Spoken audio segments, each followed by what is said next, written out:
Why hello there, ladies and gentlemen, and welcome to The Sit Down.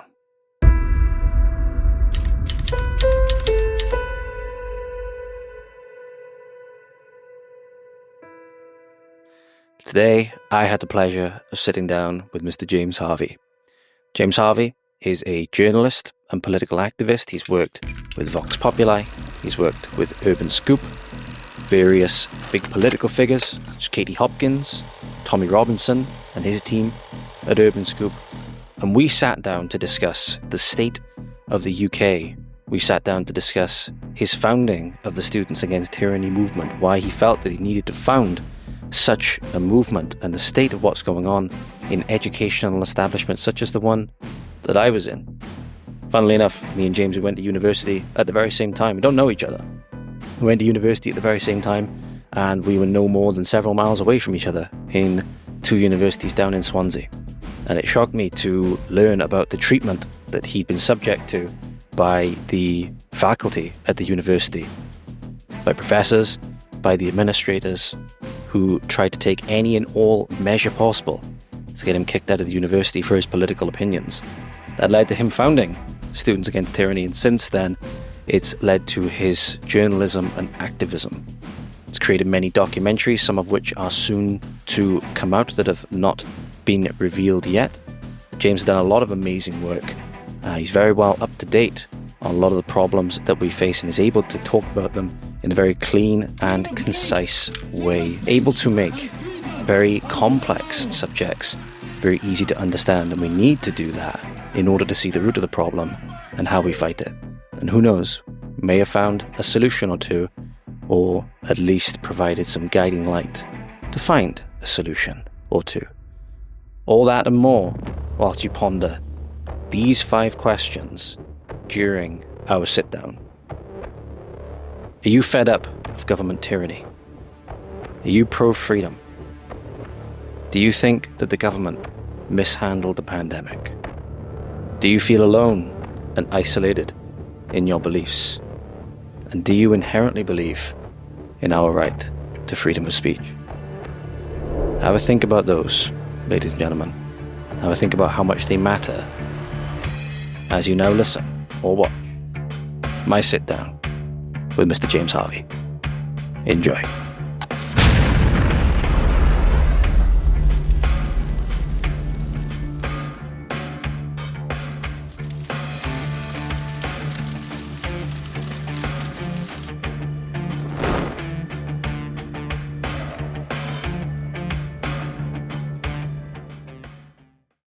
Hey there guys, how's it going? And welcome back to the Evidence-Based Excellence Podcast yet again with your host, Mr. George Cresswell. I've got a really insightful guest today, really insightful guest I've been excited to get on ever since I became aware of his activities. His name is Mr. James Harvey, and he runs the Students Against Tyranny movement, and he also has worked with several popular news journalistic outlets, Vox Populi, Urban Scoop, and has done a lot of really, really good work in highlighting a lot of the injustices that are going on in the UK at the moment. And coming from somebody who's so young as well, a lot of the people we see talking about these issues are people from, people who are slightly older than James and myself. But it's really, really good to see young people being really switched on about what's going on with regards to UK politics, geopolitics, and ultimately the state of the country. So I'm going to hand you over to Mr. Harvey now, and he can give you a little bit of an introduction about himself. And we got a lot of great topics to talk about today. So James, thank you very much for coming. Thank you for having me on, George. So my name's James, right? So I run an organisation called Students Against Tyranny, and I started that in September 2021. What are we allowed to mention? Are there certain words we can't mention on here? What platforms are you streaming on? It's be available on YouTube and Rumble and Spotify, Amazon Music, but go ham, and I can worry about the censoring the words later. Perfect. So I started Students Against Tyranny back when the COVID lockdowns were happening, right? And so it all started when I went along to this thing from Anna Breeze. I don't like Anna anymore, but I went along to this thing from Anna Breeze where she wanted to do pictures for her website, against-vaccinepassports.com. And what was it? I did an interview with her. And so in this interview, I said, if you allow the government to violate your rights and break the law because of an emergency, they will create an emergency to break the law, right? Now, that went viral online. Yeah, it went absolutely viral, hit every corner of the internet. And so I didn't want to use that virality just to, go viral once and not do anything with it, right? I wanted to try and create change, be the change you want to see in the world, yeah? So I used that then to launch a campaign movement called Students Against Tyranny. When we started, we raised about £10,000 in the beginning, which, while £10,000 sounds like a lot, and, I'm very thankful for the massive amount of money we received, it goes very quickly, yeah? We spent it all on equipment, leafleting, transport, hotels. It adds up, and, a website which we have to pay for every year, yeah? So that's how I started, was through Students Against Tyranny. Now, through starting Students Against Tyranny, we then, I got introduced to the guys at Voice of Wales. And so that's when I started my journey also as a citizen journalist. Mm-hmm. In Wales, we had quite a few notable incidents around the time, with Cinema and Co. Mm-hmm. There was quite a lot going on, the tourism tax at Danarogov Caves and quite a few things. So that's where I started my kind of journey as a journalist. Now, in terms of Students Against Tyranny, to give a bit of background into it, it started as what I would consider a social movement, right? So it's a social movement that, because a lot of young people at the time, they were facing an enormous societal pressures to get vaccinated, yeah? Would that be from their friends, from their schools, from, their teachers, from the media, from the government, from their family. And so we Workplaces. wanted, yeah, exactly. So we wanted to start this movement to say, well, it's okay to not be vaccinated. You're not dirty, yeah? You're not, you're still a human being at the end of the day. So that's how it started. But it's since transpired into an activism collective of young people opposed to institutionalized Marxism and the shutdown of free speech in university. The way I look at it is, if you look at every communist regime throughout history, whether you want to talk about the Khmer Rouge, whether you want to talk about Mao's Cultural Revolution, which is a big one, whether you want to talk about the Bolshevik regime, whatever communist revolution you look at it, they always target the students. And I believe it was KGB defector, Yuri Bezmenov, who said that the reason they target the students, the reason that it takes 15 years to install a dictatorship is because this is the number of years it takes to influence an entire generation of children. They come after your kids. They skip a generation. They come after your children. And when they manipulate your children, if you've read 1984, it's the children who are turning in the parents. Yeah. So we wanted to oppose that, and we wanted to be a right-wing organisation, because you have quite a few of them in the US. We wanted to be one in the UK that helps support students and helps revert universities to how they used to be, right? Mm-hmm. Pre-decolonisation of the curriculum, pre-language revisionism, in the days when free speech was encouraged, yeah? And so that's what we turned into. And we've organised protests in Manchester, outside Manchester University. We've organised protests in Swansea. We've organised protests in Norwich. We've organised protests all over the country. And these are from different topics. So some of them about female spaces. We want to keep men out of female changing rooms. Some of them are about free speech, like in Manchester University, where that university conspired against the non-woke student to have him expelled. And then, 15-minute cities, which we organised in Swansea. And along the way, we started getting these massive counter-protests. And the funny thing is, so when I started Students Against Tyranny, was the first year I went to a university in Swansea called the University of Wales, Trinity St David's. I've since been kicked out of that university, which I'm sure we can go down in a minute, right? But the funny thing is, when I was organising protests in Swansea about 15-minute cities, the people coming out to counter-protest the demonstration were sitting in the exact same room at me at class, right? There was one guy in particular, he had blonde hair. I've actually got a video I'd love to send you later. Please. So what was it? I saw him at the counter-protest, yeah? And he was chanting "fascist scum off our streets," directed at me, yeah? They love that one. They love that one. They do, and I sometimes mix it up for Nazi cum on our sheet, whatever it is. But the funny thing is, right, he's calling me a fascist. I've sat next to this guy in class.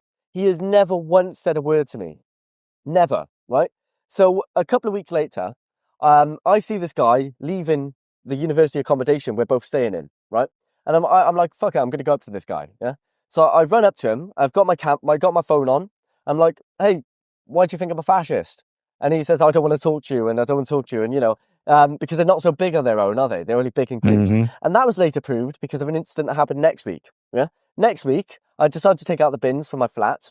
So I walked downstairs out into the outside area, and he's with his group of friends, and they're in the corner. They're laughing and they're shouting slurs at me that I'm a fascist and all this. So they're only big when they're in groups, yeah. But this is I just find it, absolutely astonishing that these people will sit in the same class as me, not say a word, and then they're more than happy to call me a fascist at a counter demonstration, right? Now, when I was at university, we were so there was a picture that was brought up on the screen of a Hindu woman and a member of the EDL, yeah, and we were being taught, or it was being implied and insinuated that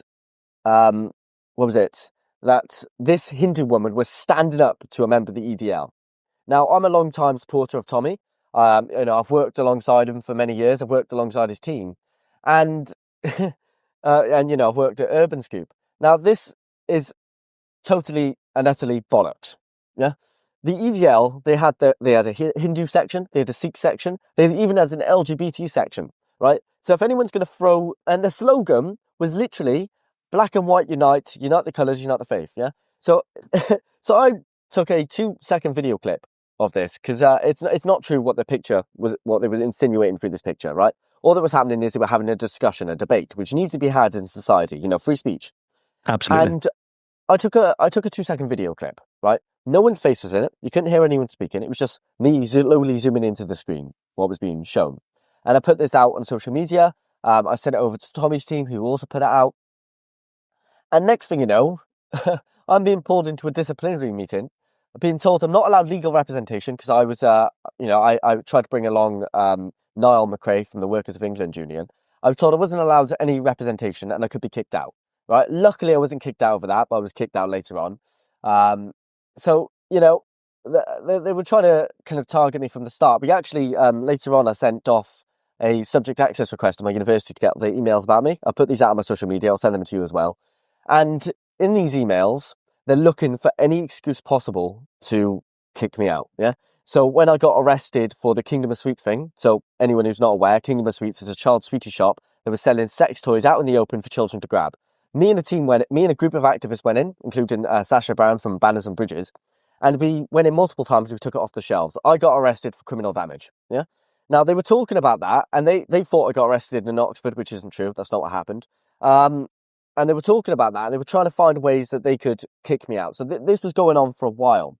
Now, what I was actually kicked out for was that I was given a wrong date to submit work. Yeah. And so I submitted the work a week later. Right.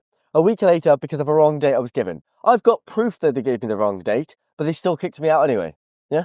So, so that's kind of my story there with Students Against Tyranny. But moving on. So when I got kicked out, I know I'm sorry if this is running along a little bit, but there's so much to get into. Please do. Please do. Thank you, mate. So when I got kicked out, and audio and video still working okay? Yeah, perfect. I love it. You ever had it in Joe Rogan where they leave the comments being like, it was nice to see like Joe Rogan as the guest on his own podcast? I'm loving this. I'm making notes as we go along. I'm loving this. Just keep the idea stream coming. Cheers, mate. So when I was kicked out, it was a very dark time in my life. Yeah, very dark time. Now, I don't know if many of you got experience in, many viewers or you in particular have got experience in trying to get a job in the modern epoch. Yeah, it's incredibly difficult. Whether we want to talk about the DEI policies favouring black people and minorities, even though they're the global majority over white people, and also the fact that a lot of jobs at the moment, because of the recession, they're putting out what you call ghost vacancies. So it's where they want to give the impression to their competition that they're actually growing, but the job offer isn't actually there. Yeah. So I spent ages trying to find a job, and I was completely unable to. I moved back in with my parents at this point. And this is when I was like, I can't live with my parents forever, yeah? So I messaged quite a few of my friends and I found somewhere to live in Sudbury, right? In Suffolk. And I've never told anyone I lived in Sudbury, but there you go. And and I was living on, at this time, I was living on about £400 a month. That's it, yeah? £200 of that was rent. And the rest of the £200 was... It was split between food and travel, right? And at this point as well, I had a girlfriend, Sydney Jones, from the channel Journo Jones. And so having a girlfriend, I'm sure you can imagine how expensive that is. And I only lived on £400 a month. But luckily, she supported me through it. And, she was very understanding of the fact that at the time, I didn't have much money, right? Mm-hmm. And it was at this point then that I started working in sales with a mate of mine. I'm not going to say who the mate is, but I started working in sales, right?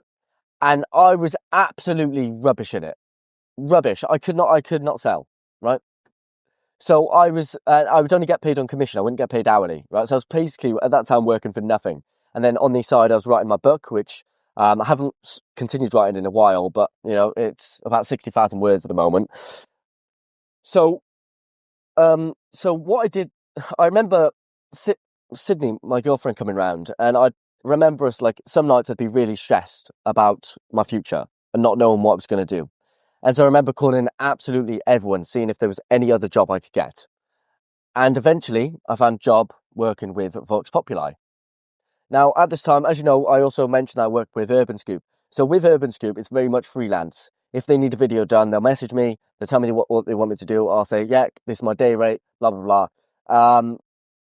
And so, that's how it works with Urban Scoop. Now, with Vox Populi, it's a little bit different. I submit videos. I'm now a video editor and a cameraman for them as well. I set up all their lighting, that kind of stuff as well.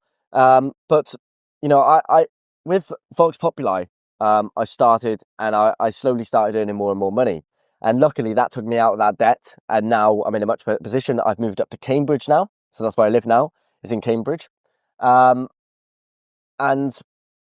the kind of stuff I do with Vox Populi, I cover a lot of the grooming gangs, a lot of the ULEZ, a lot of the farmer protests, that kind of stuff. My big thing at the moment is that, Callum Smalls recently filmed a documentary in Sweden. I edited that. And so I've been editing that for the past couple of weeks. That's going out in a couple of days, I think. And what else have I been doing? Oh yeah, I've been doing my Rochdale stuff. So I went down to Rochdale. I did a little documentary. I'm not going to say exactly what it's on yet, but I'd love to send it to you when it comes out, because Thank you. The story that we got is quite big. It's breaking news. And so once that documentary is finished, it's going to be good. And I mean, so I walked around Rochdale town centre with Billy Howarth from Parents Against Grooming. We did a little tour, he showed me the area. And then I did a tour of Oldham, which is another grooming gang hotspot, with John Lawrence as well. So that's the kind of stuff I do now, is journalism on the side. And, Students Against Tyranny then as well. So when we started, we obviously, it was quite a slow build. Eventually, we built up to about, at the height of COVID, I want to say it was about 400 to 500 members, right? That then, after COVID ended, as numbers did with absolutely everything, it dropped down to about 3. It was me, Sydney and Wes, yeah? Slowly then, we built it back up. At the moment, currently on the website, it's about 180 to 190 members, and that's for this semester. So the way it works is that university students, they come in, and then when they leave university, they leave Students Against Tyranny. But they can stay until they're 25 if they wish to, right? And so every year, we get rid of members and new members join. And so at the moment, it's at about 180 to 190. And, we've been organising, our main one at the moment is organising protests in Norwich. So the University of East Anglia, which is based in Norwich, is a very woke university. I'll give you an example of how woke they are, right? Their library has a link where you can submit books to have trigger warnings slapped to them. Fucking hell. Yeah, that's says it all, doesn't it? It does. That's the society we live in, where students are now scared of words. I'm glad you brought up the University of East Anglia as well, because it was in one of the videos I was watching just before to do a last minute preparation before we were doing for this. You mentioned, and it was one of the other things I wanted to ask you about. I wanted to get too sidetracked now, but it was to do with somebody you knew, or a case you've been made aware of, where I believe it was a female student was changing, and then they were greeted with a naked man when they were changing using the female changing facilities. I believe this would have been back, based on the time frame we gave in the video, I think was the first quarter of 2023, I think would have been when this incident took place. And the thing that shocked me is that if she wanted to either raise concern or, pursue some kind of action to have this stopped, is that she would be met with disciplinatory action. And, it's just, I'm glad you brought that up, because that was one of the issues I wanted to bring up with you with regards to the University of East Anglia as an example of this woke mind virus gone mad. Yeah, no, you've hit the nail on the head. So it wasn't actually a student who was changing, I don't think. Right. It was basically there was an incident at the UEA Sports Park. So the University of East Anglia Sports Park is linked to the university, and it's where you can play different sports. You can play tennis, you can do the racquetball, I think it's called. Swimming, you got gym there, you got a gym facility there, that kind of stuff, right? And there was a female. There was just a female in the using change facilities there, because it's open to the public as well, right? Gotcha. There was a female that was changing there, and she was greeted by the sight of a naked man. Now, this incident didn't just happen once; it happened twice. Now, we know quite a lot of people who use that sports park, because my girlfriend's based in Norwich. So I actually asked around, and it turns out this naked man uses the female changing facilities like quite regularly. It happens every couple of weeks. Yeah. Scary. Yeah, it is really scary. Imagine your daughter, you take your daughter to get changed, and you with that sight. It's absolutely abhorrent. Now, the UEA Sports Park, they put out a statement where they didn't actually address anyone's questions or concerns. They just said they wanted to make their facility as inclusive as possible. And it brings me back to that meme where you see, have you seen that cartoon meme where there's a young girl being raped by a bunch of Muslims, and then on the altar of multiculturalism? Yeah, the father's being arrested because be tolerant, you bigot. That's just kind of what I feel like. Makes me sick to my stomach every time I see it. Exactly. And for Ash Wednesday, I put this out on Twitter. For Ash Wednesday, I'm giving up tolerance for Lent. Right, that's what I'm giving up. I'm going to be as intolerant as possible now. Respect. So, so this is what's going on with the UEA Sports Park, and we've been organising protests about this now for months. We've had a Labour MP, Clive Lewis, come out and counter-protest us, and we've, which isn't the first time an MP's actually come out to counter-protest us, but it's sad that there's this many people who were so desperate just to allow men into female changing rooms. I don't understand it. I really don't. Shocking how many of them would self-identify as feminists as well. Especially the women. It's absolutely shocking. It's almost like it's come. I've seen. It's kind of funny. They always put Rachel Maddow, the MSNBC, I think it's MSNBC anchor, on the image, and it says like first wave feminism is like the traditional things that the feminists were trying to, whether it was voting rights or working rights, whatever it is, or like it's like we're just as good as the men. The second one is we are better than the men, and then the third generation feminists, we are men. That's the way the meme is running at the moment, and any woman that seems to want to stand against this, they get labelled as, what is it, a TERF, a trans exclusionary radical feminist, I believe. Is the term, just for not wanting. I think it's like Julie Bindel is a good example. It's just not wanting, men in female only spaces, and whatever way you want to slice it, it is a risk to them, to their physical, to whatever thing could happen, especially if it's a young child or whatever, Exactly, and I mean, if you look at so it's Oxford University, right? After that whole row with Kathleen Stock happened. So Kathleen Stock is I don't want to call her a TERF because that's the left-wing label for it, but she's very much gender critical. That's a term, right? Gender critical. And she was meant to speak at the Oxford Union address, but then because of the massive protests from, there were massive protests from left-wing groups. Now, the actual Oxford Union isn't actually tied with the university, so the university couldn't do anything about it, right? Even though they wanted to stop them from hosting her as a speaker. So what they did to make up for it is they started excluding students who misgendered other pupils. Oh, God. This is what happens in a lot of universities. If you misgender someone, they will come after you, right? And and so this is the problem. At Norwich University, or University of East Anglia, sorry, there's about 15 students who agree with us, but they're scared to come out for two reasons. One is repercussions from their university, and two is being attacked by far left terrorist groups like Antifa. So they're not the only universities to do that. You can find many examples of universities who have started punishing students for having gender critical views. It's disgusting. And Connie Shaw is another one. She's been through hell with it at university for her opinions on trans. Absolute hell she's been through. Yeah. Utterly disgusting. Utterly disgusting for something as simple and what used to be just common sense. But now you can be punished. You can be punished for that. And I think it was in Orwell. I think it was in 1984. I'm glad you brought that up, because that's basically been the instruction manual for what's been going on. Like, if anybody hasn't read that one, and Animal Farm, I think, is another tremendous one for such a short book. I think it's only like 100 pages or something like that. There's so many valuable insights in there to what happens in a Marxist socialist revolution, and especially the aftermath. That's what people don't think. And going back to the education system again, it made me think, and I've gone back and thought about it so much time, because in comprehensive school, I didn't study it from much from then onwards, but we were taught about the Russian Revolution in comprehensive school, but they didn't teach us anything from 1917 onwards. And then I made me think, I wonder why. Up until the point where, they taught us about the evils of the Tsar, the 1905 revolution, Bloody Sunday, all of these things.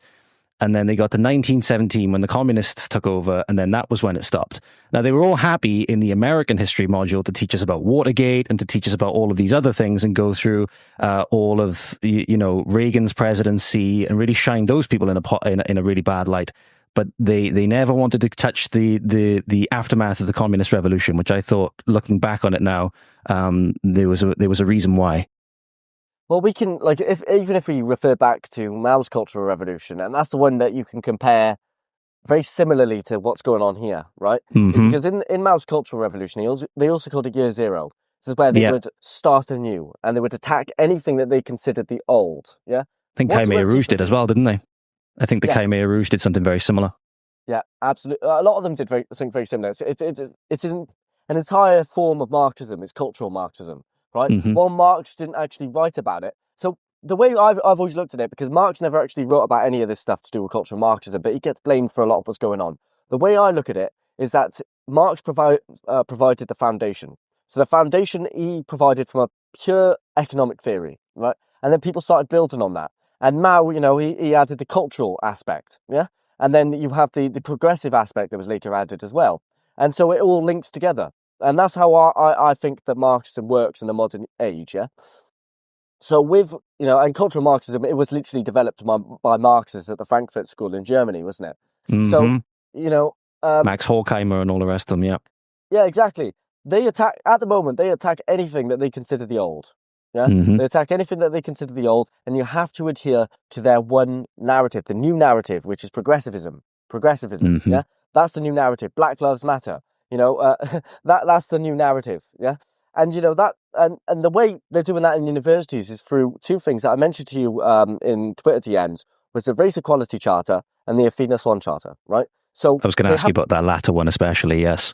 Yes, so both of these, so the Race Equality Charter and then the Athena Swan Charter, they're run by an organisation called Advance HG, right?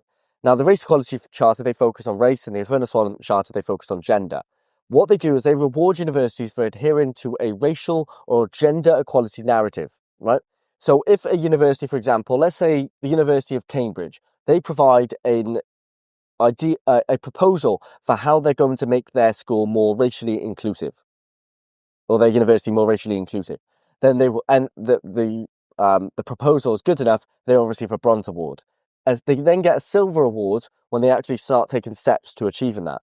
So when you're seeing like the University of Cambridge, who's got a silver award, by the way, yeah, they've got a silver award. When you're seeing the University of Cambridge running courses that are only for minority students and now white people are completely excluded from, somehow they're rewarded for that by an organisation that's funded directly by the government.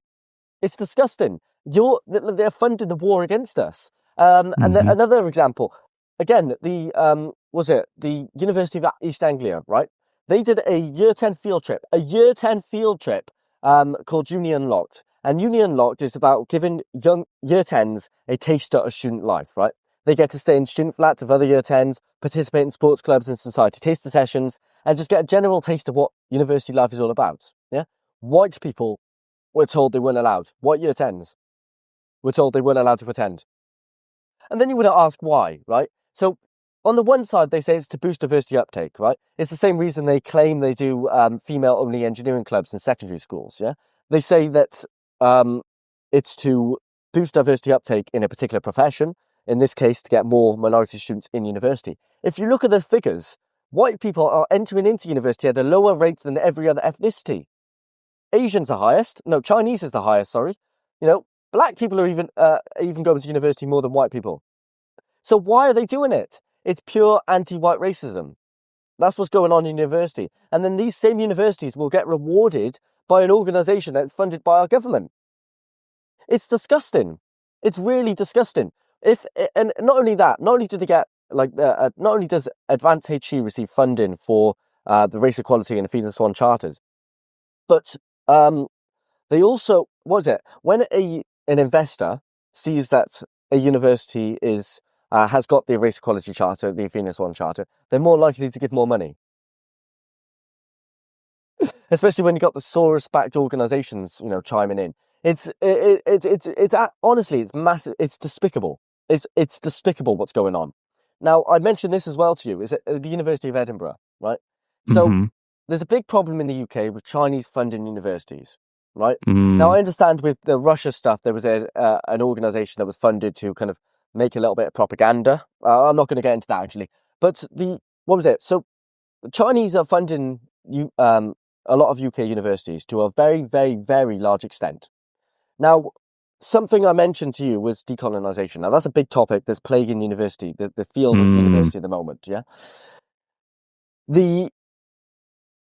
At the University of Edinburgh in Scotland, they're doing this, so there were researchers and academics there who were awarded £800,000 by the UK Research Innovation Council to decolonise a Scottish author, poet and novelist called Robert Louis Stevenson.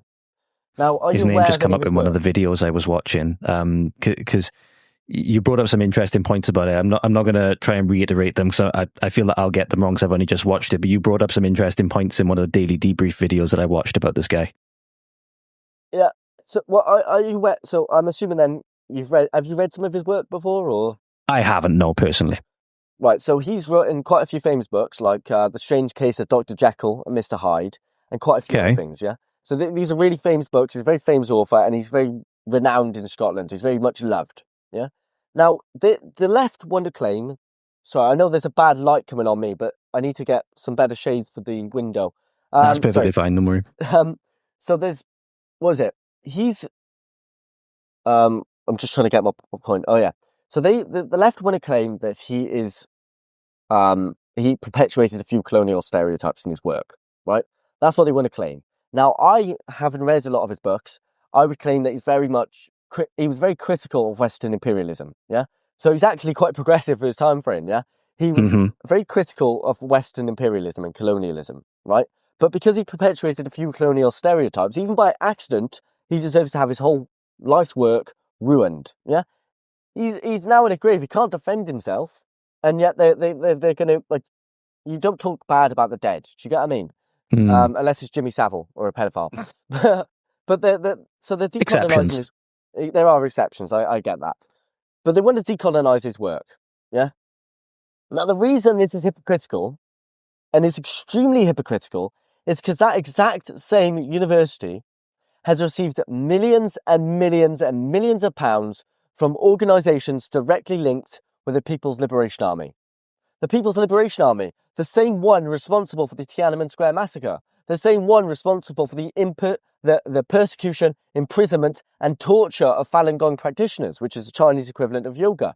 Yeah, they are the People's Liberation Army have a long list of human rights abuses, right? But you won't talk about that. No. You'll talk instead about this author that's now dead who wrote a few things that may have perpetuated a few stereotypes. Well, guess what? Stereotypes exist for a reason. They exist for a reason. They exist from experience. Exactly. If a black man's walking down a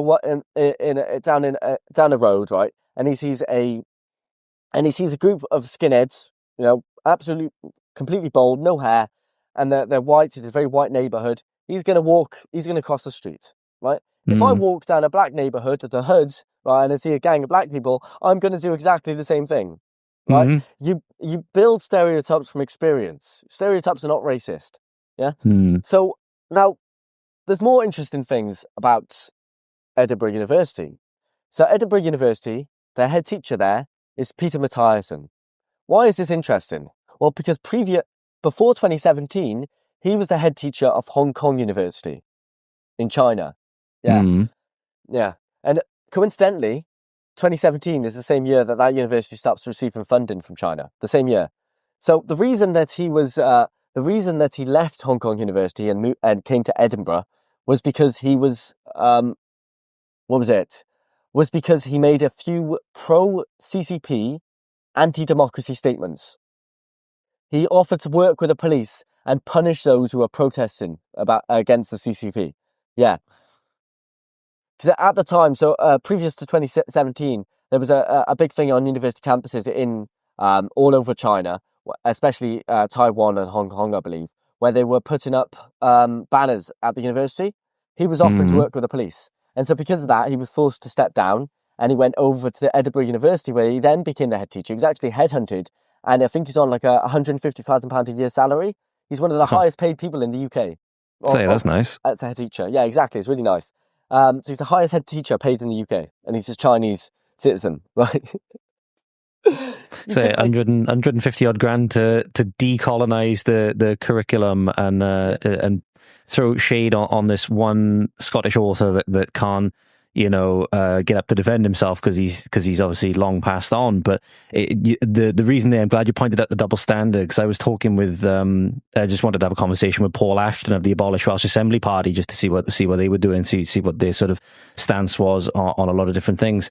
But the topic come up in a way of this double standard, and it relates. The one thing that popped out in my mind when you said about how we want to put all the focus on, say, this one Scottish author and not focus on what China's doing, it is the whole thing with like net zero and stuff like that. Whereas we are forced to, go into this energy, poverty, sustainability, UN Agenda 2030, ruts.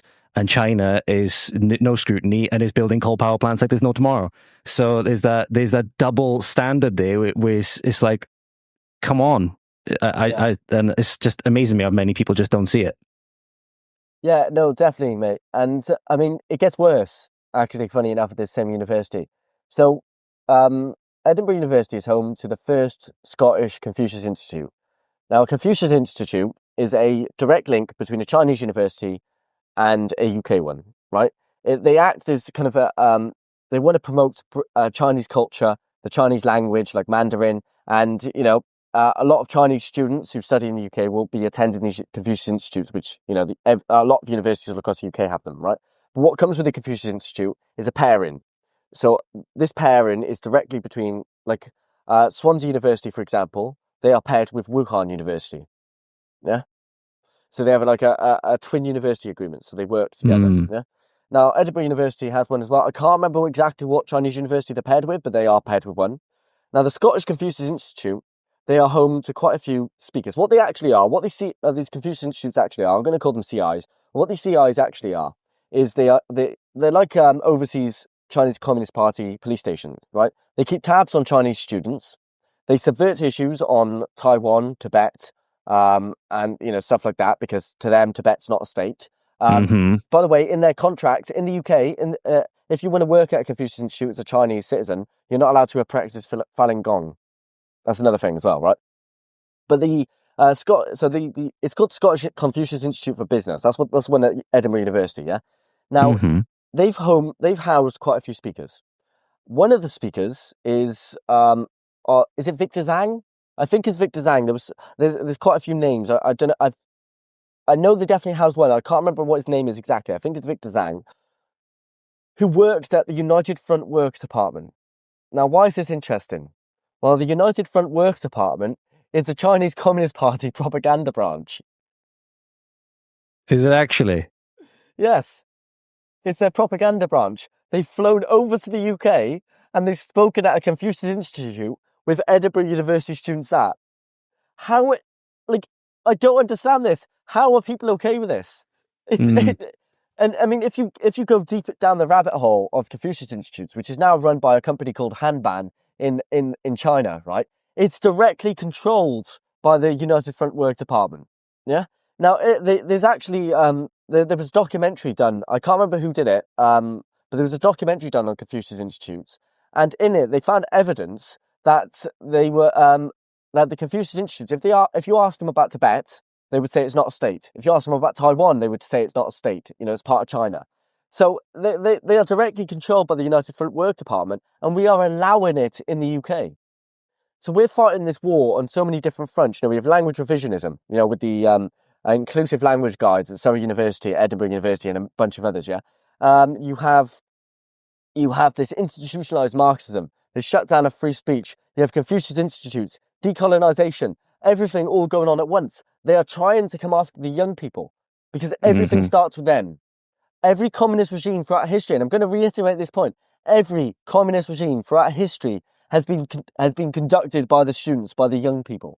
The Red Guard. Exactly. The Red Guard is a perfect example. They went out and they beat their teachers to death. Mm-hmm. You don't think it's possible now, but so did everyone who was under Hitler's regime in Nazi Germany. They didn't think it would happen to them, but it did. There was a perfect example that was done in California. I think it was in the 1970s, called the third wave experiment, right? And so so a student asked his teacher, "How did Hitler get the people of Germany to go along with this? I would never go along with it." And so he said, "All right, bet." And over the next 5 days, over the next 24 hours, he constructed a plan. And in the next 5 days, he successfully turned that entire school into what was pretty much a Nazi regime. Like, honestly, it's a really interesting experiment. Go look it up. I couldn't tell you the ins and outs because I can't remember every single detail. It's a really long story. But look it up. The third wave experiment, right? It is an incredibly interesting experiment that proves that this can be done. And especially with university students who are more impressionable and they're more prone to ideologies that present a moral luminescence like socialism. Because socialism and radicalization. Yeah. And radicalization, absolutely. And you said that was out of California. That experiment was out of California, you said? Yeah, California. I'll get it out now. Okay, just see. Third wave experiment. That sounds like some very interesting reading. Yeah, so it was in 1967 by a high school history teacher, Ron Jones. Yeah,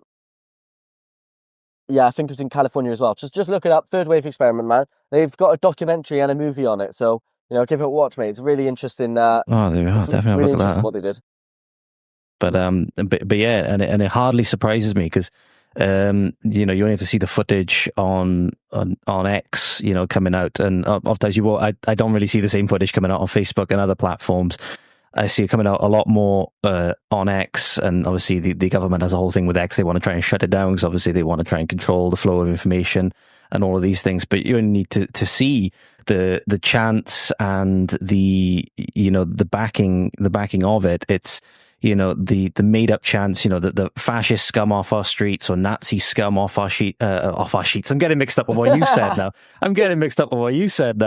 Yeah. But it's just and it all comes from people that are around our sort of age groups. So I was thinking, you're 21? Yeah. Right, 21. So I'm 25. Around our age group, where people who were in uni, I don't know how I missed it, because you're saying a lot of these things were happening when I was in my second year of uni, and you said you were in the Trinity campus, wasn't it? St. David? Yeah. I was just down the road in the Bay campus studying sport.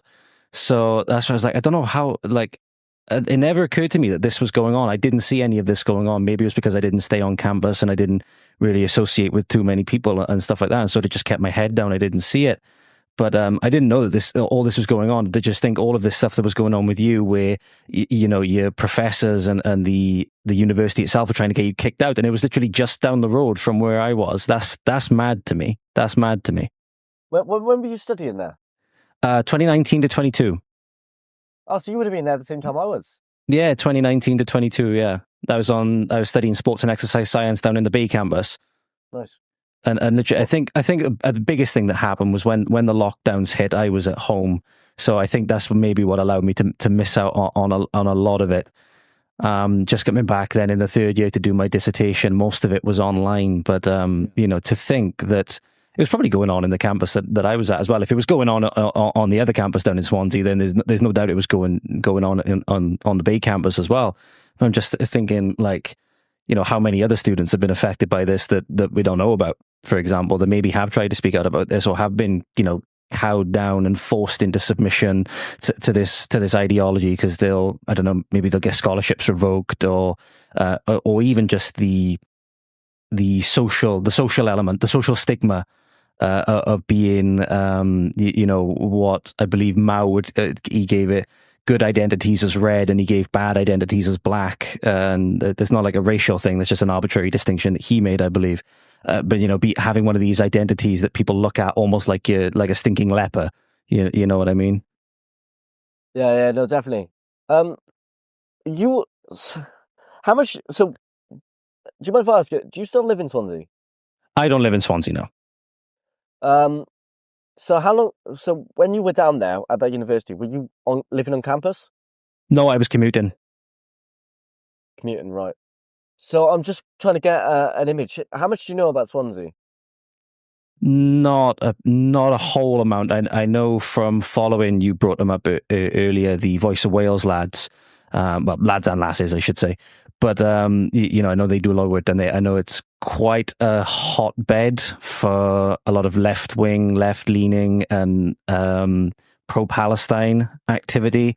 Yeah. But other than that, I don't really know too much about it. A lot of what I was down there for, I was very much a loner. I was very much a loner at that time, so I just sort of kept my head down, and you know, maybe a large reason I didn't get caught up in it all was because I didn't go to class all that often. Maybe that was a reason why I didn't get caught up in it all. You know, sometimes though, mate, it's better because I couldn't handle being around a bunch of woke lunatics these days. You get what I mean? So sometimes Same. it is better to be alone for your own sanity with these people because they are insane, in there. But the reason I bring that up, right, is did you know that Swansea has a twin city agreement with Wuhan as well? I say you just brought that up now. I was thinking because that's quite an institute to bring up, given what we had the last couple of years, especially around that 2021 mark. It's not just a university. So usually it's just a university that's paired with a Chinese one. But in this case, it's the entire city has a friendship agreement with each other, right?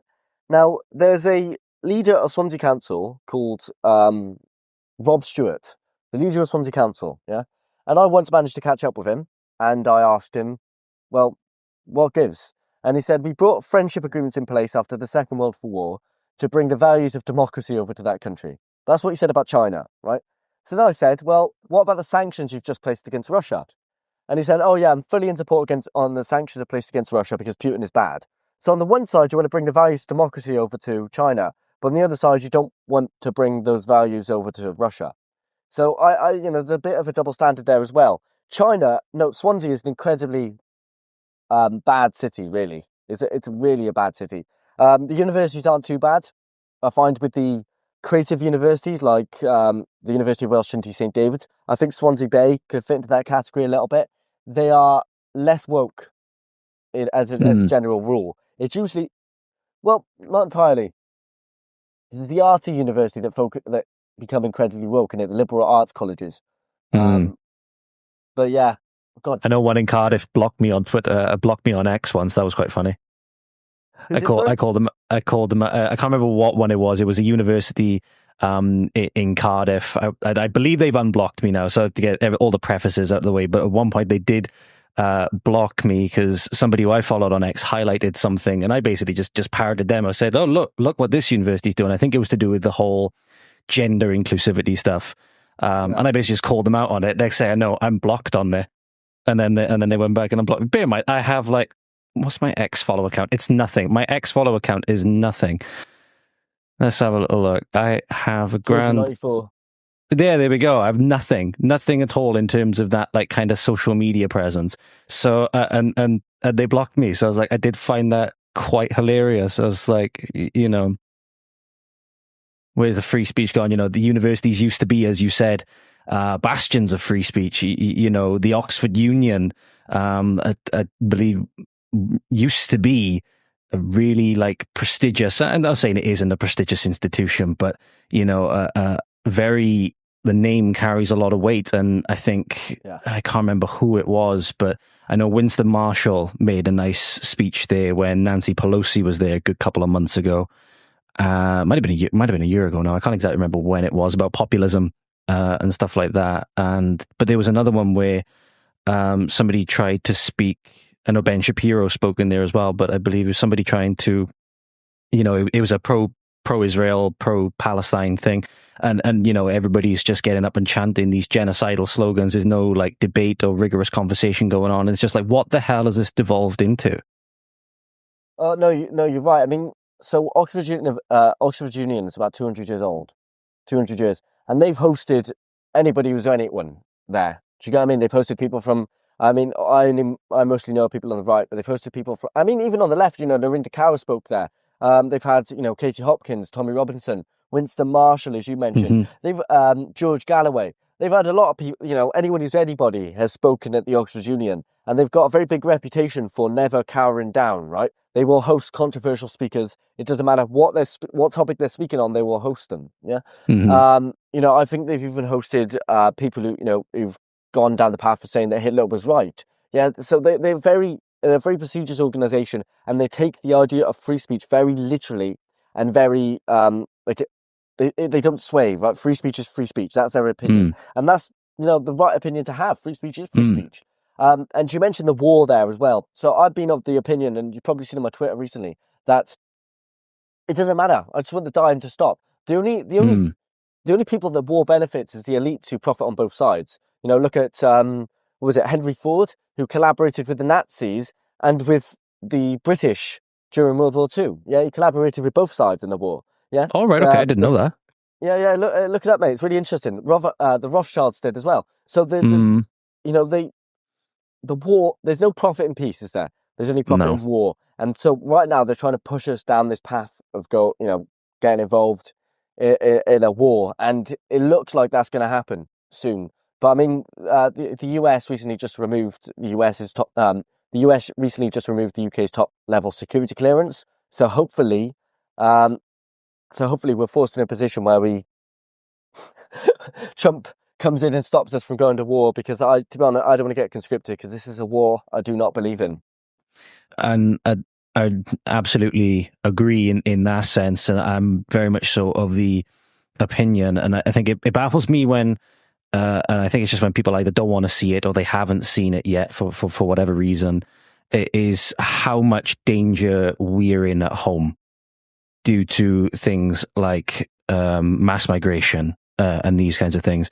I think Connor Tomlinson, put out a very alarming stat. I think this was a couple of weeks ago, maybe a month or two ago, where I think it was like the most up-to-date recent figures over a given time frame of how many people had entered illegally. I believe it was just illegally, and it was in, upwards of 700,000, I think it was. I can't remember the exact time frame, so I'm not going to put an exact time frame on it to say getting that wrong. But I'm just thinking, like, there's basically you got to take into account the ideology that a lot of these people are bringing over. I think that's absolutely something that's got to be considered. That we basically have, and I think it was Christopher Hitchens said this: the barbarians are no longer at the gate; they're already inside. The gate has been held open for so long that the barbarians are already inside, and we've seen that, and now it makes me doubly concerned and doubly fearful, the fact that now the government's like, oh no, you can be sent away to a faraway land to die and leave your family back home, at the mercy of us and at the mercy of the people that we've brought in.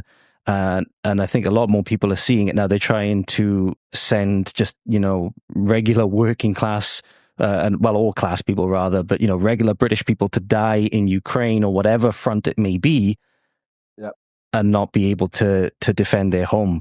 And I think that's why ultimately, I think they hadn't, in my opinion, willfully, massively mismanaged this. It all started back before we even were born in like 1997 with the Blair administration. But, if that hadn't have happened, maybe people's attitudes would have been different towards the conflict over there at the moment. And maybe if we'd been in a much better and more secure position, maybe people's attitudes would have been different. And I know a lot of people just get called Putin stans and everything like that if they object to it. But no, it's more so the more pressing matter is what we have at home, because that's been under direct threat for decades now. And now we're really on the risk of losing it all. Yeah, well, you're right. So when the heinous Southport attack happened, I remember my girlfriend being in absolute tears, and she was terrified about the prospect of bringing up children, right? Because I've always wanted kids. I think that's the whole reason we exist on Earth, is to have children, so reproduce. That's biologically our main purpose, our only purpose, isn't it? It's to reproduce. Certainly one of the biggest, Definitely one of the biggest, yes. And so when that happened, I remember her being in tears and, crying quite heavily. And then it got worse when people on Twitter disgustingly started sharing the pictures of these dead children lying down on the ground. And that, kind of triggered it again. And so, I want to have children at some point within the next few years, right? Now, say I was to have children, and then, my newborns, they arrive, and then that's when I'm conscripted to go off and fight for Ukraine or whatever, right? I'm then going to be, as you've said, I'm then going to be in a different country while in a place where I cannot protect my children and my girlfriend. Do you know what I mean? So while I'm off fighting someone else's war, killing people in a different country for a war that I don't care about, there's a current war, an unspoken war that's going on in the UK. An unspoken war where mostly migrant men, and mostly Islamic migrant men, are going around killing our children. Not only our children, our women. They barely doing attack God men. knows other terrible, heinous things that have come out in the court transcripts recently. Truly harrowing reading. Yeah. Truly harrowing reading. There's a lot. And, grooming's a big problem at the moment. And I know exactly how grooming works. And the biggest way they do it is by creating a drift between you and the parents. But if they've got the father out of the way, now, I mean, look, let's talk like single mother socialization. If anyone's heard about single mother socialization, where there's no father involved in the child, right? What usually happens then is that if the child's a girl, they usually tend to be more promiscuous, right? I can't remember what my point was with that, but I had a really interesting point. Sorry, 2 seconds. It's too hot in here. Honestly, take your time. I lose my train of thought all the time as well. Oh yeah. So they end up being more promiscuous and being more daring, right? And there's an issue with single mothers. Like if a son is brought up with a single mother, he's more likely to get into drugs, go to prison, murder, rape, that kind of stuff. So if there's no father in the picture, the child's left without discipline. And this is my point: is that the child will be more likely, in my opinion, to go into the kind of zone of being groomed than if they do have a mother. No, if they do have a father in the picture. Yeah. I think that the groomers, rapists, Islamic groomers, are more likely to target individuals without a father in the picture as well, because they've got one less person to worry about. So that's my whole view. That's my whole view on that as well. If they send me off to war, there's a lot of things that I can't protect my child on: terrorism, mass stabbings, being groomed, that kind of stuff. So my fight is here. Yeah, I was born in the UK. I'm going to die in the UK, even if that means I'm getting beheaded by about 50 Muslims on a chopping block. Then so be it. But I'm never going to go to Poland or to a different country because I'm British. Well, I'm actually Welsh. Well, I was born in Wales, but I'm happily British and happily Welsh. So I was born here. I'm going to die here. That's what I think. I was going to ask that because I was surprised. I wasn't sure exactly where you were from, but I saw the Students Against Tyranny logo, and I couldn't help but notice that there was a certain distinctive emblem in there represented the land where I'm from. So I'm really, really happy to see that. But it is exactly as you said. It's like it's almost like they're trying to get the fathers or the would-be fathers, the aspiring fathers, these kinds of people out of the way. Because then they're going to bring in these people to do whatever. And the biggest thing is that the two things which I wanted to bring up there is that absolutely you mentioned it. I can't remember where I saw it. I'm not sure if it was an interview on Andrew Gold on Heretics or another podcast I'd seen, but the guy talking and I think he'd done some kind of work with, pedophiles or sex offenders. And there was this guy, I believe he talked to, who was very, very prolific with it. And he would ultimately ask, like, what is the main thing that you look for? And the one thing that would deter this predator, again, I'm not sure who it was or who it is. I don't even know if they're still alive or they've passed on, whatever it is.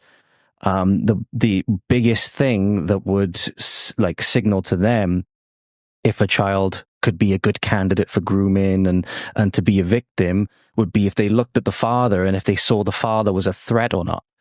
That would be one of the biggest things that would either be like, yep, it's go time, or no, it's not good. And that's where I think that the one war that's been waged a lot on at the moment, people love to use the term toxic masculinity, but I think there's a war that's been waged on masculinity in general that has massively contributed to these problems, because anybody that would try to stand up in this regard, or if you're a man and you try to exercise these typically masculine qualities, you get called, toxic masculinity and all of these different things. But the threat of the father, if the father was a threat, then that would be a massive deterrent to if this person would go after the child. If the father wasn't, then it would be a massive pro to go after the child. So we definitely need strong father figures in the society. And I'll let you talk in a minute because I've forgotten the second point I was going to raise. No, I was sorry. I was just going to say, right, the toxic masculinity, we get it wrong. It does exist. But toxic masculinity is not masculinity. Toxic masculinity is a lack of masculinity, right? Why do we think that, minorities are filling the prisons right now? It's not because they're being arrested for absolutely no reason, like jaywalking, right? Because of their skin color. They're being arrested for violent crimes of a nature such as rape, murder, stabbings, all sorts of stuff. Yeah. The reason, but then we look at the minority community, the black community, and they have a massive issue with fatherlessness. Right? Massively. So my point is that the problem in this modern climate is that we've got a lack of male role models, right? You've got people being brought up without a father in the home. They then go to a school which is being taught by 70% women, yeah? And so what happens then, and there's nothing wrong with, there's nothing wrong with women, obviously, but you've got to have it balanced. You've got to have the female role models and the male role models. And when they work together, and this is why I'm so against, same-sex marriage, not same-sex marriage, sorry, same-sex reproduction, same-sex adoption, is because you've got to have both role models in the house. And when you're missing either one, things get thrown off in the balance. As I mentioned earlier, when you don't have a father in the house, you're more likely to rape, abuse drugs. You're more likely to go to a prison. You're more likely to commit suicide. So I think toxic masculinity is a lack of masculinity. As if you're a true man, you can, you're stoic in your emotions and you can control your biological urges. Whereas we've got a bunch of people at the moment who are going around raping, they're going around, abusing drugs, and they can't control those urges. And that is the lack of masculinity, that's a lack of masculinity. It's the feminization of men. That's the issue. Absolutely. You get cancelled for that. You get cancelled for saying that. Feminization of men. You get cancelled for saying that. No. Bring it on. I've given up tolerance for Lent. Based, very based. The other thing I was going to say now, and this leads more to the topic of what's going on in the UK at the moment. Because remember, one of the notes I sent over to you was obviously Students Against Tyranny, the tyranny that's going on in the UK at the moment, which I think it's growing more and more every day from what I see, but scarily little people still see how bad we're in. Is that going back to that conscription example, is that if you were to be sent, or if both of us, whoever it is, would be sent to a different country, I'm good. All of a sudden, Jedi light stick comes in out of nowhere. Get attacked by, I don't know, Ahsoka over there in the corner. But and the biggest thing is the thing that I've highlighted repeatedly in certain episodes where I've highlighted video clips where look at this thing that's going on, look at that thing that's going on. And given the recent things that come up very, very recently with regards to, I believe it's amendments to the law with regarding prosecution of people who are black and minority ethnic, women, all of these things, where they're lightening the penalties for them, and you're more likely now to go to prison simply if you're a white man or a white Christian man. a lot of people have been saying that at the moment, is that if you were to be sent away, or if we were to be sent away, we can't trust the judicial system in this country. We can't trust the police to take care of people while we're gone. We can't trust the government to take care of our families, kids, elderly relatives while we're gone. Labour taking the winter fuel allowances away, letting, foreign rapists and grooming gangs run rampant in, Rochdale, Oldham, all of these other places. And that a lot of the times, or at least some of the times from what I've seen, the police are not only just turning a blind eye to it, they're actively in on it. So you know that you can't trust people who are in a position of protection to protect your people while you're away. So it's that double whammy of there's so little trust here, and now they want to send us away. It's like, no. I'm like, no, I'm going to die here. Yeah, no, absolutely. And I mean, was it Starmer recently put out that he's not going to be allowing MPs to vote on whether we go to war? Yes. I mean, how tyrannical is that?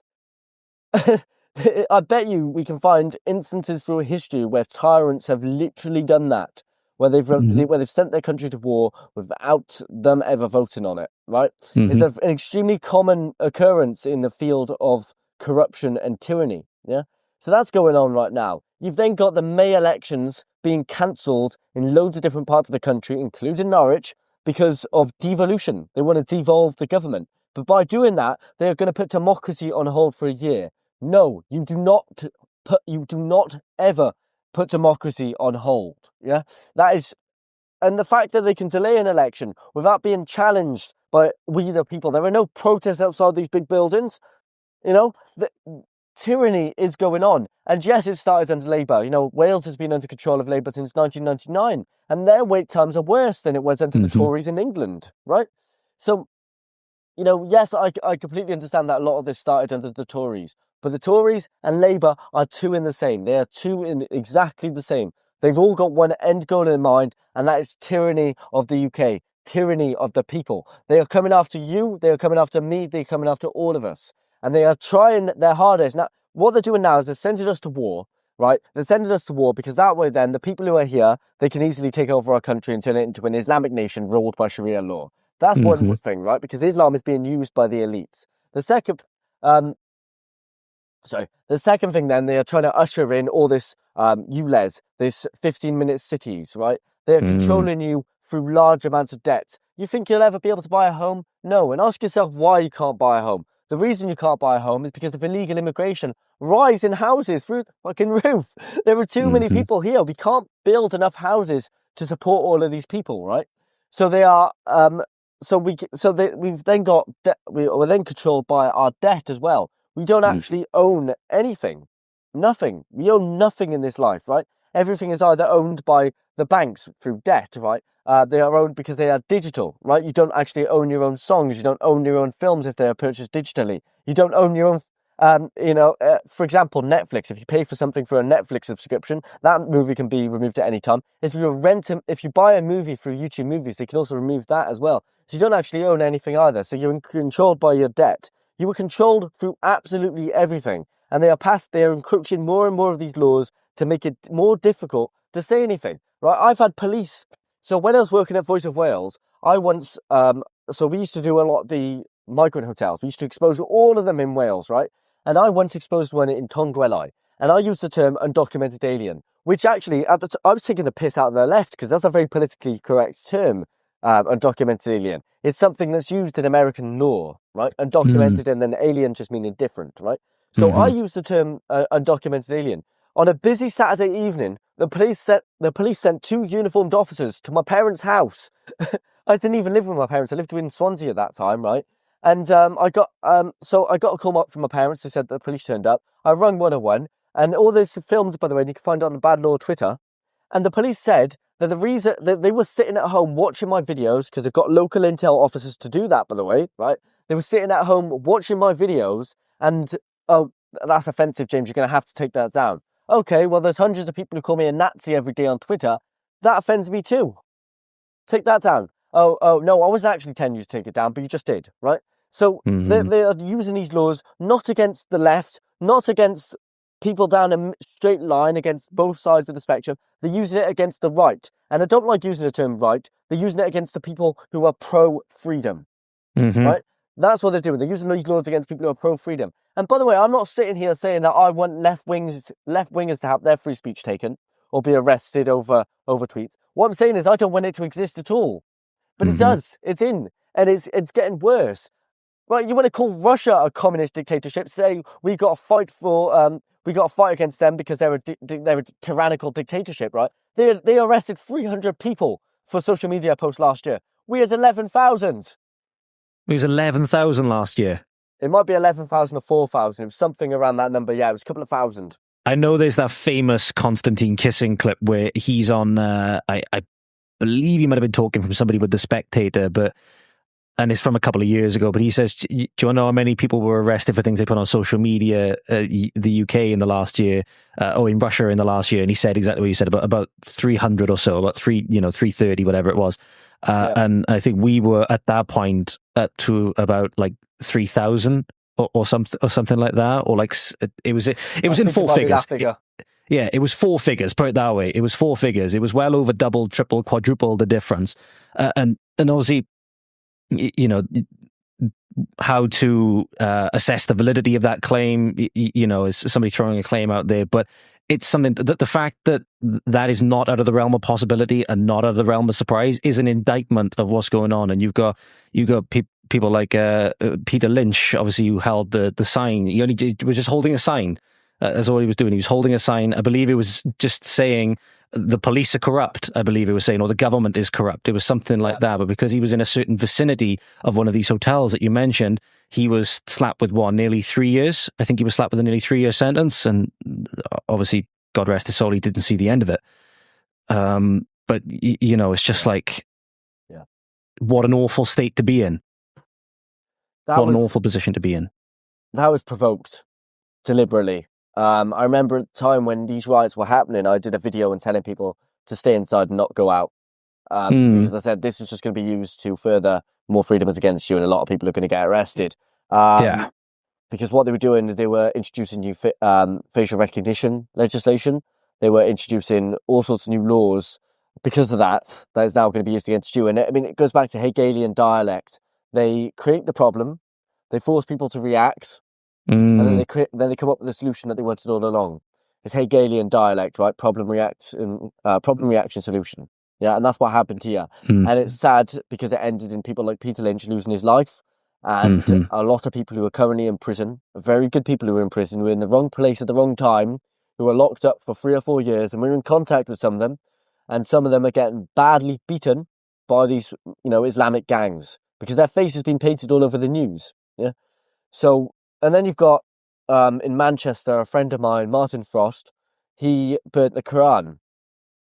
I remember this. I was watching this live on X. Yeah, he burnt the Quran.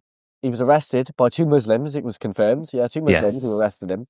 And one thing he texted me that was quite funny was that, James, from the moment I was arrested till the moment I was released, every person who dealt with me was a Muslim. And you're like, this is going on in Britain. Muslims enforcing blasphemy laws in Britain. Yeah, and it's almost like because of the tensions in that region of the world at the moment, because of the Israel-Gaza conflict, or the Israeli-Arab conflict, whatever you really want to call it, it is Israeli-Muslim conflict, whatever term you want to use. It's almost like the heightened element of terror there. Just can you imagine, you're sat in like an interrogation room or an interview room, whatever it is, and every single person that's coming in one after the other is from that side, so to speak. I'm not necessarily saying that automatically they fit into a certain box because of that. There's been plenty of Muslims that have spoke out against the conflict and wanted the conflict to end, particularly and leaders in the UAE that have warned us, tried to warn our government about what's going on. The fact that they were warning about organisations which are operating in in Great Britain, UK, generating funds for Islamic terror groups that are banned in the UAE. So it's just like, it's a massive indictment on where we are. And it's almost like there's an additional element of terror there, and like, who are we actually being ruled by? Yeah, no, absolutely. And it goes even further than that. So you have something else to do with universities. You have something called Prevent, right? And it was set up in 2002 by Sir David Althmond as part of like the 4Ps strategy to fight terrorism. Their goal is to prevent terrorism before it gets to that point, prevent radicalization, right? They were founded to focus on all sides of the terrorism spectrum, whether that be religious factors or political factors or just, clearly mentally unstable, yeah? And they don't do that, right? They're narrow. So I read the Prevent review, and, we've had a lot of students who've dealt with Prevent in the past as well. And the definition for what they consider Islamic extremism is too narrow, right? To be considered, so for them to work with someone who's at risk of Islamic radicalization, they have to have supported a prescribed group, stated as an admiration of such group, or, that kind of stuff, yeah? Or, admired terrorist, right? Whereas to be considered a right-wing extremist, this is literally the definition. You can watch this is literally part of their criteria. All you have to do is watch a podcast by Tim Pool or Joe Rogan, yeah? That's what they consider far-right extremism, right? So it's very... And then it got worse because of Prevent-funded RICUs, which are like, I can't remember, Research Information Communication Unit, I think that's what it's called. Yeah. Have you heard of them, yeah?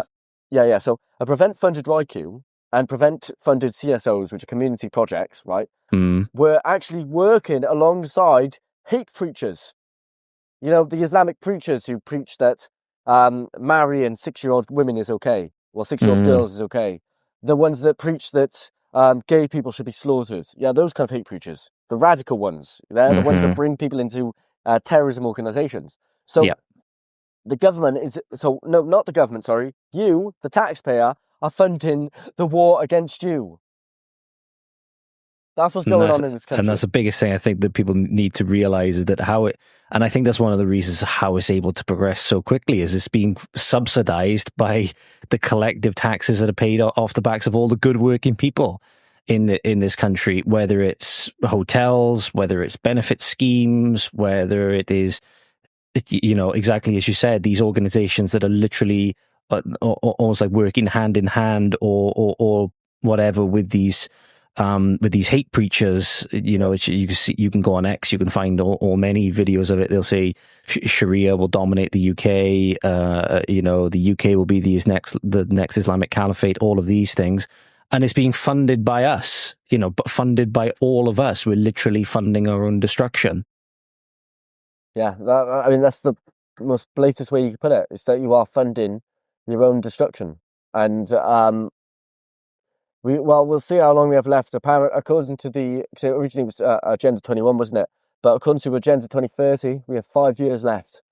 5 years left. So let's see what happens in that time.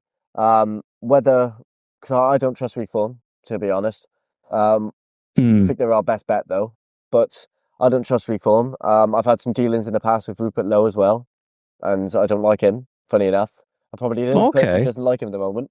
But was it whether reform's going to come save us, whether Trump's going to come save us? We'll have to wait and see. But what I do, and this is the kind of message I want to send to all of you, right? Is don't expect someone to come save you. Someone might be coming to save you, right? Someone might be coming to save us, yeah. But don't expect that's going to happen, right?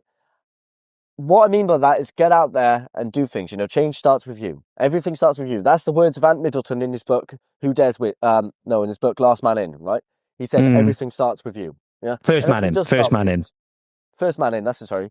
So, get out there, start protesting, go to events, start doing journalism, citizen journalism, exactly what you're doing, George, and try and help be that change.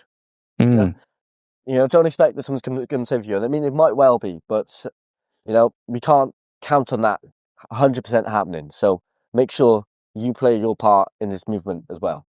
Yeah, absolutely. I think that's what gives me that little glimmer of hope at the moment is that I'm seeing more and more people sort of coming around and seeing it. Like, I'm not sure exactly when it was for me that I sort of first, switched on to how much danger we're in, switched on to the issues we have today and all of these things. I'm not exactly sure when it was. But, it fills me with that little bit of hope that I'm seeing more and more people talking about these things every day. There was an issue you might have seen. I think you might have shared the clip online. It's just down the road from me. It happened literally 10 minutes down the road from me.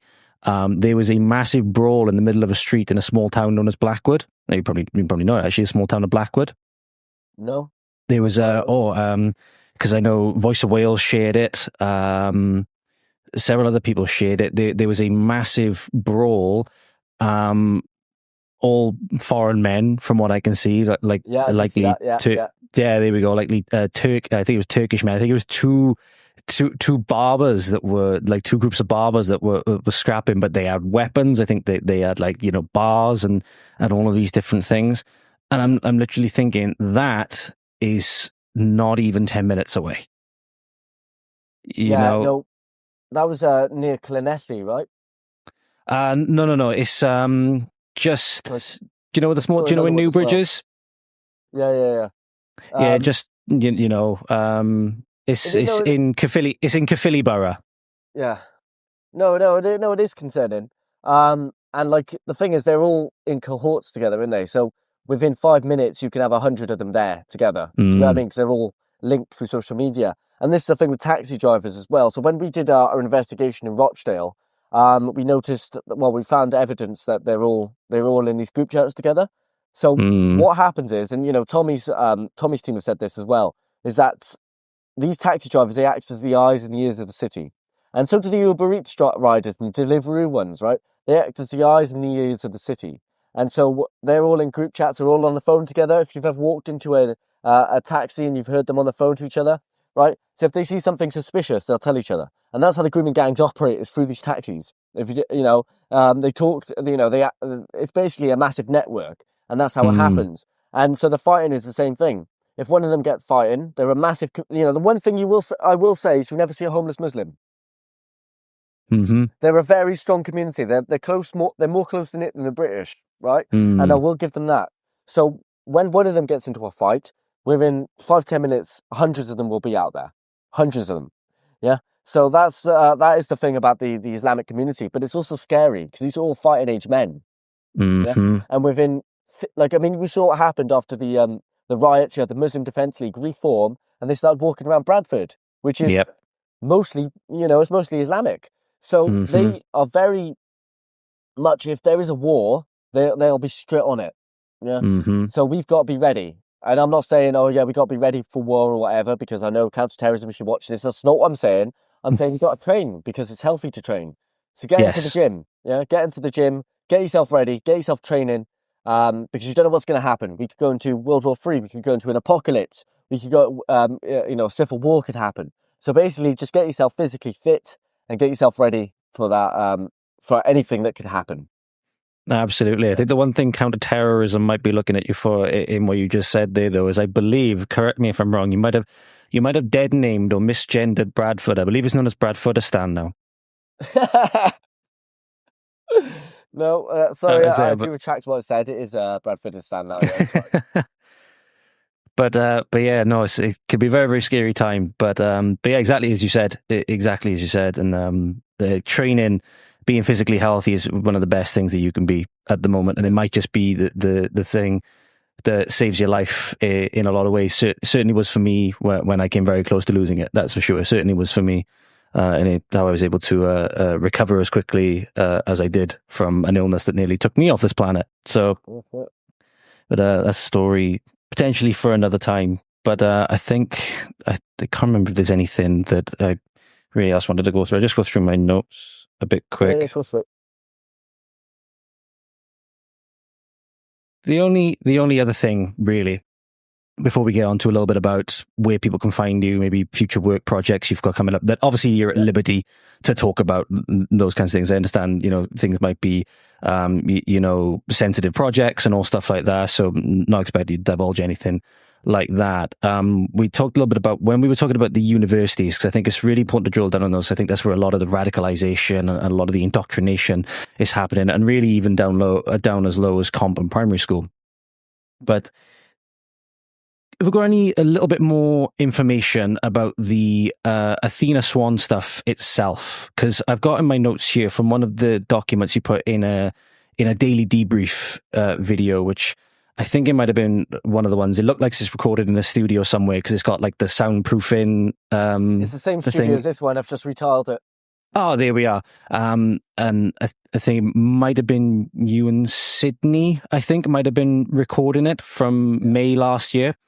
But the one thing I noticed was that a quote from a document that you shared in that video, and it says about the Athena Swan admission. So the University of East Anglia, it has a gender equality plan securing funding through Horizon Europe EU Research and Innovation Framework Program. And I took a quote from the screenshot you put on there. The UEA is steadfast in its commitment to ensuring and championing gender equality, primarily articulated in our Athena Swan admissions. What does, if you have any information, that is, what is this Horizon Europe EU Research and Innovation Framework Program? So see, it strikes me just by its title as like one of these, globalist NGO kind of ideas, but I might be having the wrong idea there. Have you got any information about that? It's been a while since I've gone down that pathway, so I'm definitely going to revisit that in my research, because it's been a while since, and I've gone through a lot of this stuff when I was writing my book, and it just overloads your brain sometimes. Absolutely. From what I remember, it is tied in with the kind of UN global proposals, that kind of stuff, right? Okay. So they're trying to. So all I know is that the EU is involved in funding a lot of these organisations that are trying to promote a gender equality and racial equality narrative. And I believe that's what the framework is tying in with as well. So the framework that the Athena Swan Charter provides, which is to do with, I don't know if you're aware, so the Athena Swan Charter, they have a framework for what's acceptable and what they classify as promoting a gender equality narrative. I believe that directly comes from the European Union, the EU. So that's what I think there. Interesting. You see, like in theory, I think it's one of the biggest things that's been betrayed in massive ways. A lot of people like to say it hasn't worked, but in my opinion, it's just been one of those things that's been massively betrayed. Is that in theory, we're not supposed to have any ties to the European Union and anything like that anymore. We're supposed to be more self-determined and able to, take what we have on the global, and I won't use global. I don't really like that term. I feel like it's a tainted term now. The international market, should we say? But when I saw that, I was just like, that's quite interesting. And it made me think about, like, again, almost like an octopus analogy. How many tentacles does the EU have in all of these different things still via, whether it be charities, whether it be NGOs? And it certainly looks like we've certainly got a lot more work to do. Yeah. Well, I mean, the EU, just to kind of give people a bit of background into the fact that we haven't really left. Yeah, Brexit hasn't really been accomplished. Is that the European Union Convention on Human Rights, or the European Court of Human Rights, is actually refusing to let the UK deport terrorists, rapists and other foreign criminals. But in 2013, 133 foreign criminals, people who are here illegally and yet are here committing crimes, they avoided deportation because of the European Court on Human Rights, Brexit hasn't really happened. The reason we haven't seen any benefits from it is because all the money that's saved is going into woke shit like rainbow crossings and immigration, and we haven't really left the courts. And so the court was going to be one of the main benefits. So that's the reason we're not seeing any benefits from Brexit. To all those Ramonas who are complaining that it was all a lie and that we've got no benefits. The reason we haven't got any benefits is because we've got incompetent politicians who, well, they're not incompetent, they're smart. They don't want us to leave the EU. Yeah, exactly. That's what's going on. So you think you have a choice, You think you have democracy. It took 4 years for your vote to actually matter. 4 years, and it still hasn't been done properly. So that's my my view on that. And what was the other question? Sorry, you wanted to ask me? No, I think that was it. Just I think you pretty much hit the nail on the head, really, to be honest, because you mentioned the Athena Swan and how it's tied in with all of the gender and race equality narratives, but obviously coming from that, race Marxist, anti-racist, Ibram X. Kendi, present discrimination to atone for past discrimination, future discrimination to atone for present discrimination, those kinds of things. So it's, it brands itself as anti-racist and race equality, when in reality it's one of the most racist things that could ever really be thought up, and how then that ties in with how the EU, and how the fact that we haven't really left. And I spoke about this with Tim Davis as well on the podcast, and he brought up that we, under these articles that say right to family life, and what is it? Right to not face persecution in their home country or something like that, which they can play on, these different articles that they can play on. So and it's just like, it's inhumane or degrading treatment. So if we deport someone back to Jordan, for example, and they might be tortured upon their return or humiliated in any way, then we can't deport them. So that's under the European Convention on Human Rights, yeah. So under that ECHR article, that's been made our problem, not the perpetrator who's Not here illegally entirely. and shouldn't have done what he done. Not entirely. So if we notice France and Hungary, right, they're also members of the EU, yet they can deport migrants en masse if they choose to. The reason that the UK can't isn't actually entirely because of the European Court of Human Rights. It's because of the the 1998 Human Rights Act that was enshrined that enshrined the European Convention on Human Rights in our legal system by Tony Blair, right, in 1998. So the 1998 Human Rights Act basically says that we've got to listen to all of the articles in the European Convention on Human Rights. We have to listen to the European Court of Human Rights, and we have to follow their guidelines and their laws. So it's thanks to Tony Blair that we have to follow that legislation. If we didn't have the 1998 Human Rights Act, there's not much the European Court of Human Rights could do. So this is actually more something that Tony Blair enshrined into law. That's actually like the main problem. The ECHR, then the problems with that is more so compounded on top of that. Would you say? So you have the 1998 Human Rights Act is the bedrock almost of the reason why we can't get rid of them, and then the ECHR is just coming in on top of that. Wow, I didn't know that. So it kind of reminds.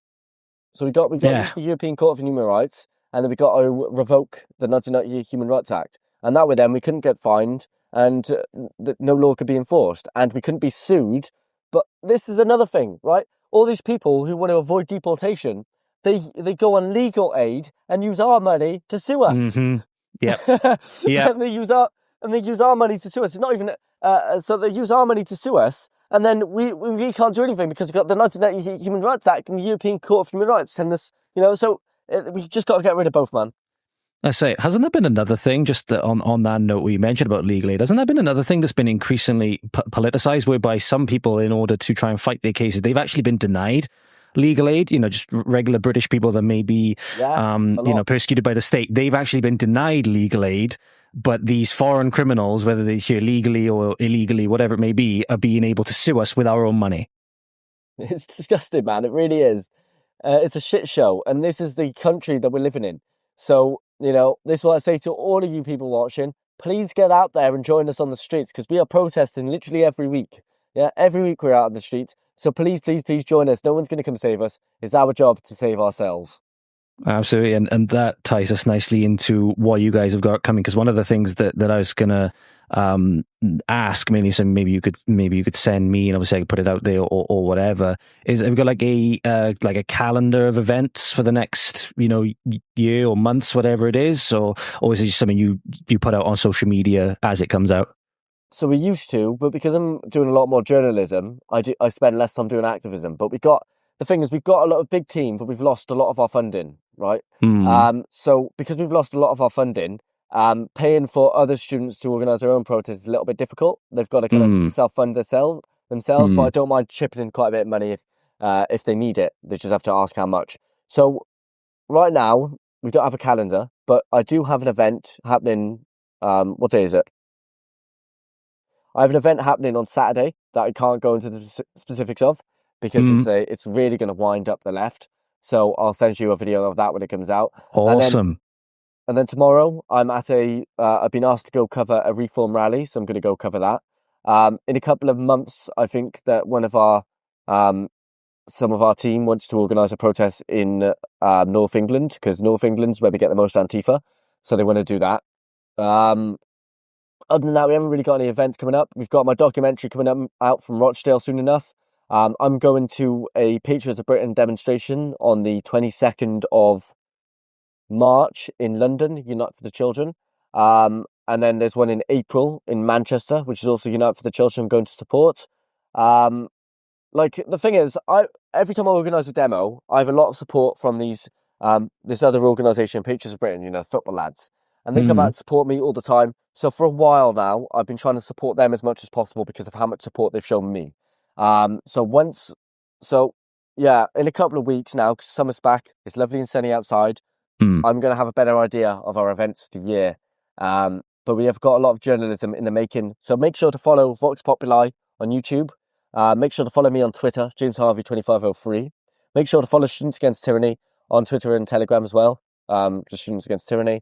Make sure, if you are a student, you are a young person, you want to get involved, studentsagainsttyranny.com/join. It's completely free. And I look forward to hearing from all of you. But there's a lot of things in the pipeline that unfortunately I'm not at liberty to discuss. One thing I am at liberty to discuss is that I recently wrapped up an episode, a podcast with Lynn Pinchers, who's a female pool player that was forced to compete against a man. I recently filmed an episode with her for Urban Scoop. That's coming out in a couple of weeks. I've also filmed an episode with a child sexual abuse survivor as well, which should be out in a couple of weeks for Urban Scoop. So yeah, a few interesting things coming out very shortly. Awesome. So you said it was James Harvey 2503 on X or on Twitter. That's where they can find you. And like I say, you do a lot of great work from what I've seen. I've really appreciated a lot of the work that Urban Scoop and other organizations have done in that regard to really highlight like yourself having faced police officers and your family having faced police officers. It's relentless, but it's one of those things. It's never been more important, at least for us, than it is right now. I'd have to say, I think if the 11th hour isn't already here, it's already gone. So we really need to start. Exactly as you're saying, the message of unity. The message of unity is understanding we all have a common enemy, and it's the people that are quote unquote elected to represent us. And if nothing is done, well, I dread to think what's going to happen after that. But unless you have any other resources or anything like that to tell the audience about, you mentioned a book, but obviously with how busy you've been with journalism and all stuff like that at the moment, obviously, there's only so many things you can do at once. But I'm sure that'd be very, very interesting if it was to come out. But I'll let you know when it does, mate, because I'm going to go on like a media tour. So when it comes out, I'm going to let all my friends in media know, do a bunch of podcasts about it, book reviews, that kind of stuff. So yeah, mate, I'll send you a message when it comes out. Perfect. Thank you very much. Well, James, this has been a pleasure. Lots of great stuff that I didn't know, and lots of things that clarifying the things that I already had some knowledge of. But the work you do is amazing. Please keep it up. And looking forward to following wherever you end up next. Thank you so much for having me on, George. It's been a pleasure. And there you have it, ladies and gentlemen. My sit down with Mr. James Harvey. Hope you enjoyed it. Hope you found it valuable, insightful, and useful. Leave your comments down below with the main things that shocked you, main things that you took away from it, valuable insights you took away from it, maybe some glimmers of hope in there as well. We're all in this fight together. We're all in this fight together. We have to be unified, not divided. United we stand, divided we fall. Thank you very much for watching. I'll see you again soon. Godspeed.